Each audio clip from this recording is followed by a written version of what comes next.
All right, let's have a look at the bottom half of the Premier League table, because that's where you'll find Manchester United in 14th position, and they will be hosting Sunderland. And at his pre-match presser, Ruben Amorim defended his system from the critics. I don't look the way we concede goals, the way we create chances. If there is nothing to do with the system, that is my opinion. And I'm not saying that this team would play better in the different system or not. That is not my point. My point is, if I look the games that we didn't win, the most important thing that when I watch the game is not we lost because of the system. That is my opinion. Then people have different opinions. That's okay. All right, there. So the system, I guess, is working fine. Maybe it's the players' fault. Stevie, what do you make of fine for everybody else. Working fine for everybody else. But Stevie, your thoughts on, once again, what Ruben Amorim has had to say? Yeah, I think until he starts winning games, he's going to get the system thrown at him every single time he sits down at a desk and does an interview. I mean, and it's hard not to do that because, again, this nonsense about they're getting better. Him and his pal Maresca at Chelsea coming out with the same stuff. There's nothing on the field of play that you can agree with them that has gotten better. Nothing has gotten better. And that's why we keep throwing this system at them.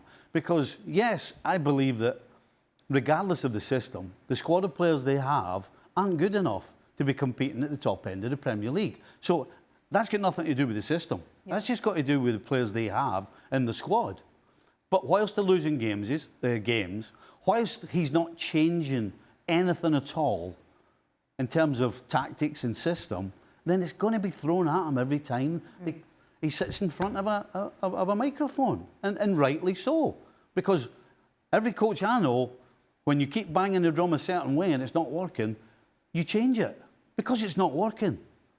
So, yeah, he better get used to it because he's clearly not going to change anything. And it seems unlikely that much is going to change with Manchester United with the performances and the results. So he better get ready for more system talk. More system talk. But Shaka, give me a prediction for this one. How do you see this going? I'll be honest, and I've said this, over the last couple of seasons, every time a Manchester United manager has needed a result, they've somehow got one. And yes, Sunderland. Shaka, you've gone for the United win. I've gone for the United win for exactly that reason. Sunderland, as good as they've been playing this season, they still are a newly promoted team. They're coming to Old Trafford. I just feel that Manchester United get a result, and the only reason I can come up with is because we've seen this play out time and time again for both Amorim and Ten Hag. Whenever they desperately need a result, they somehow get it. And that just kind of kicks the can down the road. We start having the conversation about their futures in another couple of weeks. But this cycle just somehow keeps repeating itself. So that's why I've gone United again. Well, I appreciate that Shaka went for a bold prediction there. But Jan, you're on the fence again. You've gone bold. for another draw in this one. If he gets the draw, will it be enough to keep his job, though?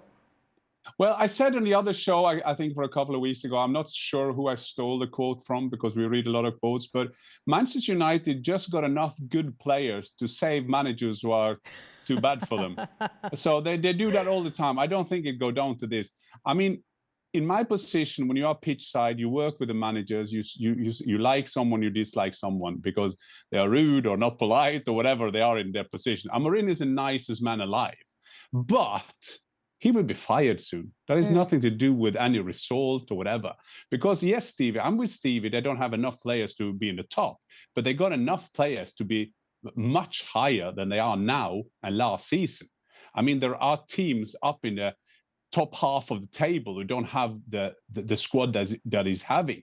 And look at all the players who's leaving now. I mean, this week, you probably talked about that at the show. Rasmus Højlund is brilliant in the Champions League. No, I'm just saying it. I'm just saying it. No, rightfully so. Everyone's thriving. But I'm just saying it because he won't be fired if he doesn't win or win against Sunderland. It's just a delay.